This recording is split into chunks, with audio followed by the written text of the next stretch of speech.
Wawancara kerja merupakan satu tahapan saat ingin masuk dalam dunia kerja. Nah, wawancara kerja menjadi penting karena pada tahap tersebut, para calon pekerja akan bertemu langsung dengan pihak pemberi kerja. Assalamualaikum warahmatullahi wabarakatuh. Kembali lagi bersama saya Melvina Nurul Ajijah. Dan kali ini saya akan menjelaskan kesalahan yang dapat mengurangi kegunaan wawancara. Pertama, kesan pertama atau penilaian seketika. Penilaian seketika pewawancara terhadap pelamar dapat mengakibatkan sesuatu yang negatif. Jadi kesan pertama yang negatif nantinya itu akan mengakibatkan nilai akhir yang negatif pula. Jadi kesan pertama orang terhadap kita nantinya akan berpengaruh kita dipilih atau tidaknya.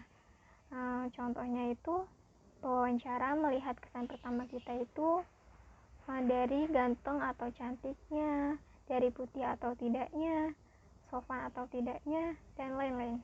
Kesalahan yang dapat mengurangi kegunaan wawancara yang kedua adalah salah memahami pekerjaan. Jadi di sini pewawancara itu kurang memahami pelamar seperti apa sih yang paling sesuai, pekerjaan apa yang perusahaan butuhkan, job desk-nya seperti apa.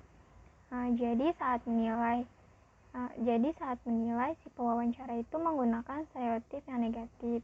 Padahal pelamar itu sebenarnya sudah sesuai dan memenuhi kriteria.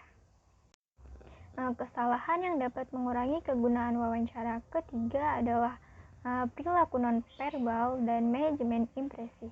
Perilaku nonverbal di sini seperti mengalihkan perhatian saat diwawancarai, menghindari kontak fisik terhadap pewawancara, dan ini akan sangat berpengaruh terhadap penilaian pewawancara. Sedangkan manajemen impresi itu adalah bagaimana si pelamar mempromosikan dirinya.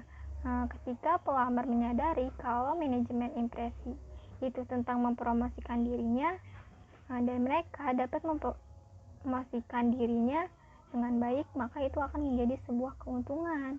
Keuntungan penting bagi pelamar karena dapat memberikan nilai plus, dan nantinya mereka akan berhasil mengambil hati seorang pewawancara dan berhasil direkrut. Kesalahan yang dapat mengurangi kegunaan wawancara keempat adalah kesalahan urutan kandidat. Di sini berarti bahwa urutan-urutan pewawancara menemui pelamar itu mempengaruhi bagaimana pewawancara menilai mereka. Di sini pewawancara mewawancarai kandidatnya secara acak. Nah, dari urutan yang dilakukan, terkadang pewawancara mendapat kandidat yang sangat buruk.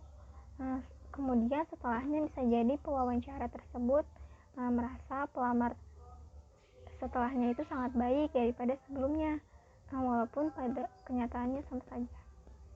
Kesalahan yang dapat mengurangi kegunaan wawancara yang kelima adalah efek dari karakteristik pribadi peserta pewawancara, seperti sifat menarik,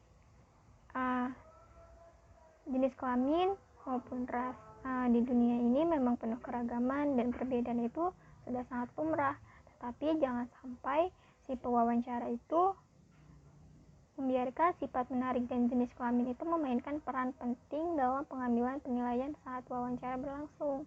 Contohnya itu seperti si pewawancara berkulit putih dan ingin karyawannya juga berkulit putih, pewawancara dari suku Jawa dan ingin kandidatnya bersuku Jawa.